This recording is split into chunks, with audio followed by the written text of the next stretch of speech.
Hi guys, Kirk and Jay here with Kirk Giordano Plastering. I have the opportunity to work with some talented fellas on a deck project. Anyway, what we're going to show you is how we lath this window area right here.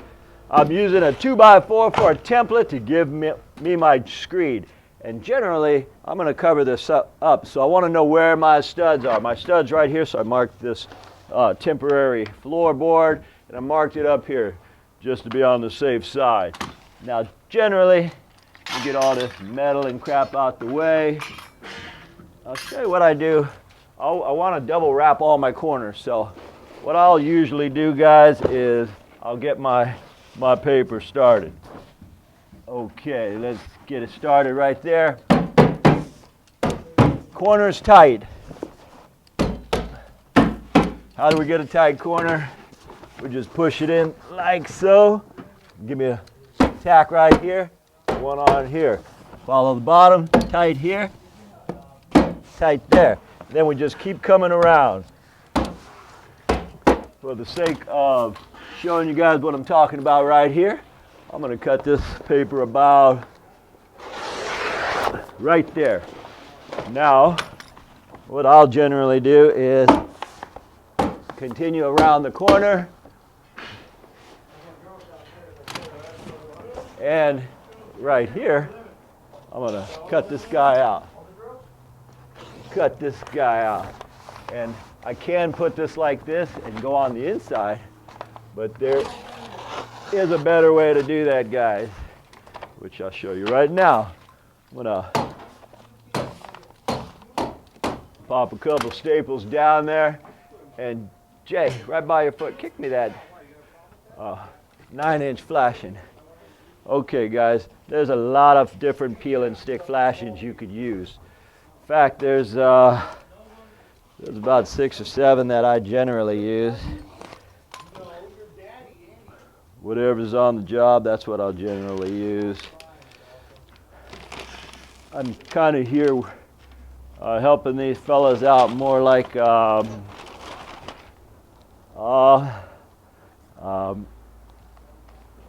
an advisor. Anyhow, we get this guy here. Now we want to put it, and we're in the hot sun right now, guys. When you're working with any of these peel and sticks in the hot sun, it sticks well. Sticks too well sometimes. We're going to put that there, cut this guy out, come into this corner real tight. Here, come into this corner real tight, just like that. And that gives us our peel and stick for the first one. And you might say, well, what about this guy here and what about that? Well, we use some more of this stuff.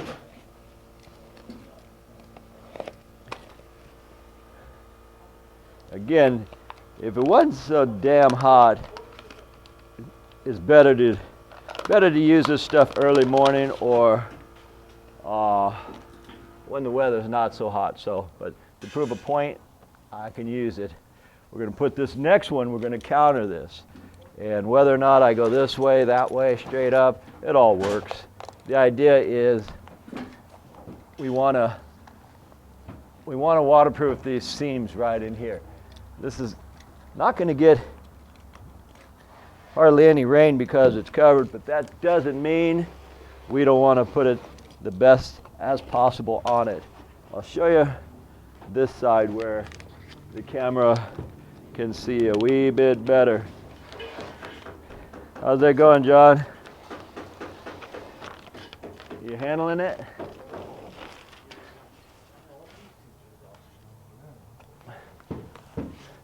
Like I tell you, I'm working with a bunch of talented guys. John's just another one.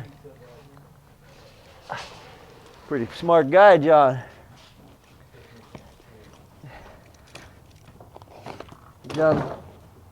John's so smart he finished his first book last week.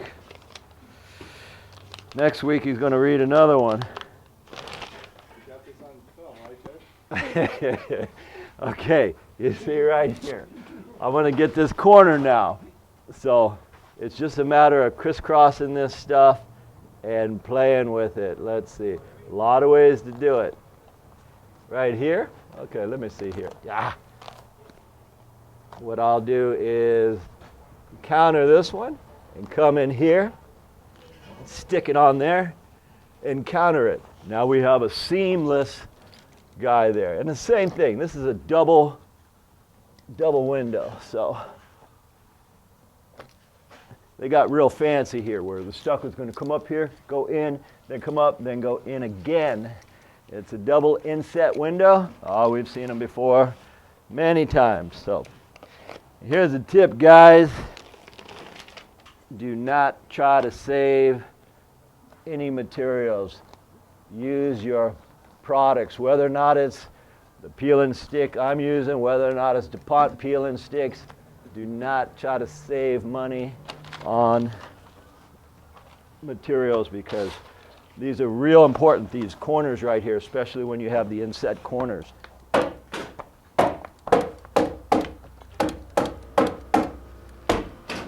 Lastly, I'm going to put one more piece right here of this same peel and stick. Then I'm going to do the wire. And lastly, I'm going to do the corners. And if you look up, you'll say, man, that thing's pretty cut up for just a simple, what is this thing anyway? It's for looks. It really, a window's not going in here.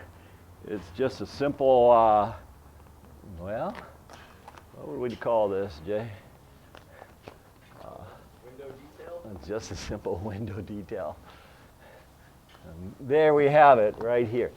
This is not going to leak no matter what we do. I can penetrate it with nails, the big gun. It is not going to leak. We're going to take this all the way up, and once I get that done, I'll show you how we wire it and how we corner it.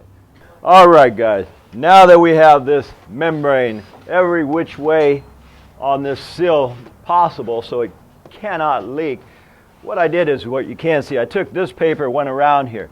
Then I took another piece of paper and I took it and I overlapped this piece, went around the whole top here. And this, for the first one I used, it came around here. So the next one comes around it again. So we have a couple different sealers on here. Let me show you something, guys. This is hot weather right now. And what happens if you stick this stuff to itself? I'll just give you an idea. Okay, if you stick it to itself like that, it doesn't come apart. You can't pull it apart. And right now it's about 85. If it gets up to 100, just throw it away. Why would I waste this stuff? To prove a point. Right now I'm kind of consultating a lot of guys here on how to do things. Of course, they can just watch our videos and see how to do it. But anyway, try not to touch this stuff to itself. Otherwise, you're going to throw that piece away. What I'm going to do now is, do I need to put a membrane here, a peel and stick? No. The sill is what's really important. This sill, both sides, gets the membrane because when I put a staple through this, it's got to be sealed. Otherwise, the water will sit on that stucco and go straight through. So the sills are what the main thing is in the joints here. Now I'm going to continue papering all the way around this as I normally do. All right, guys, we're getting ready to put on the Structa wire. A lot of different types of mesh. This is Structalath, good stuff. Doesn't matter which way you go.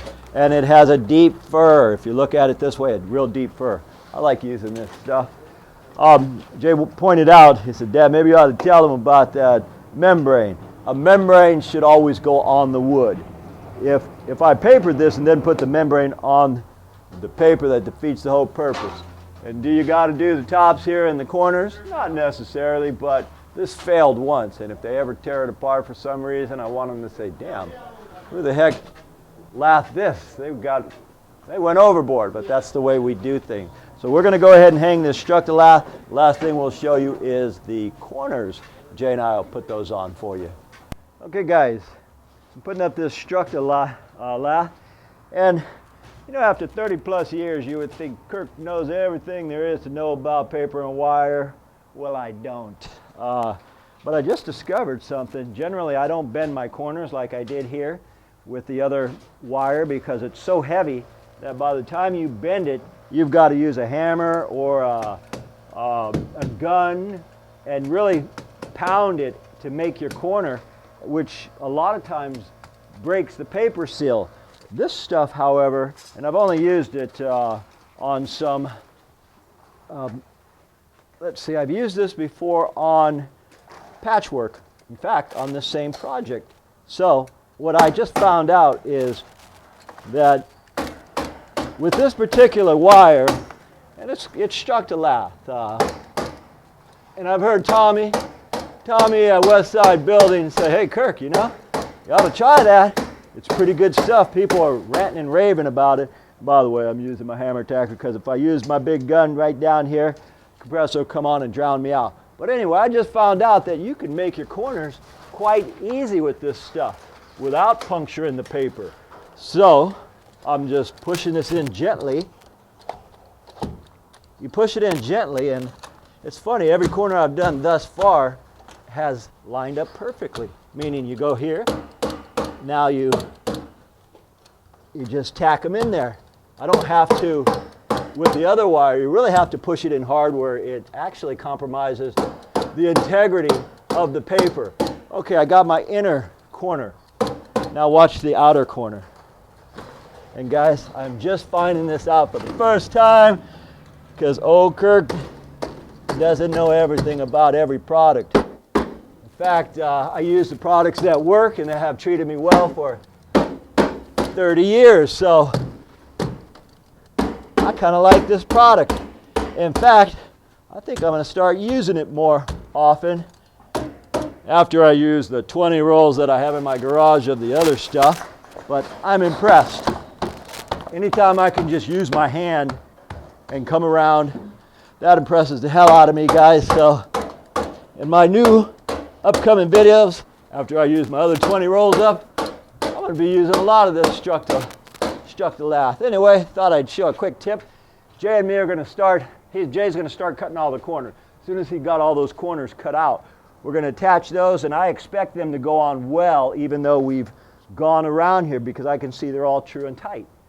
All right, guys, I'll show you how we put these corners on. Here's a quick tip. This is a corner aid. Now, what we do is we'll generally notch it out to a point, and we notch it out to the point like that. It doesn't bind when they combine together. So, I'll show you now another technique. Now all these corners got to align. It's not that big of a deal once you've done a few thousand of them. What I'm doing is I'm putting them here. It's got to come out 7/8 here and here. I can look at it and pretty much know what 7/8 is because I've been doing this forever. You put your bottom on. You put your sides on. And again, because we cut them at a specific angle right here, they're kind of easy to do. What we do is look at it, give it about that 7/8 what we want, pop a couple staples on, and can you use nails, guys? Absolutely. When I was union, they didn't like us using staples for corners, but those days are gone. Here, I just put them on. Say now, for example, these corners here, which are over here. We're going to place these guys on it, and Jay, again, he already cut these guys out for me. So they're pre-lined where I want them, and I'm looking at it, I can see, bring it out about 7/8. I'll show you a good example. And then this corner got to meet these two corners. There, there. Now that meets that corner. And what we want when we put the other corners here, see this corner here? It's got to come true and plumb like so. Say, for example, this is going to meet this one here, and it's going to meet this corner. I'm going to go ahead and finish all these corners, and when we're done with this entire process, which is going to be another 20 minutes, we'll show you, we'll walk around this whole little decorative wall and show you what it looks like. Okay guys, we are all finished up with this. Note all the corners line up, all these corners, inner and outer expansion joint lines up. This corner lines up with this corner. Here's a tip, guys. Both of these corner aids here, there's a 1/2 inch between it here, there's a 1/2 inch here. 1/2 inch here. The contractor stopped by and says, "Is everything perfect, all the corners?" I said, "Temporarily." He said, "What do you mean?" I said, "Well, you see that door right there, that elevator? Come this weekend when they bring kegs up and they're hitting these, they're going to be crooked afterwards." And he says, "You know what I like about you, Kirk?" And I said, "No." He walked away and said, "Me neither." But I said, "I'm just trying to be honest, man. These are going to get bent up. Traffic. People are going to hit them. They're going to mess with them." So anytime you guys do some detailed corner work such as this, make sure you get a coat of mud on it quick. I don't know when we're coming back to do mud. Could be a week, could be 2. I just here for consultation. So anyway, the guys, that's how to do corners. That's how to do Structalath. That's how to, or Structalath. Structalath's interior plaster. Structalath. That's how to do a lot of different techniques.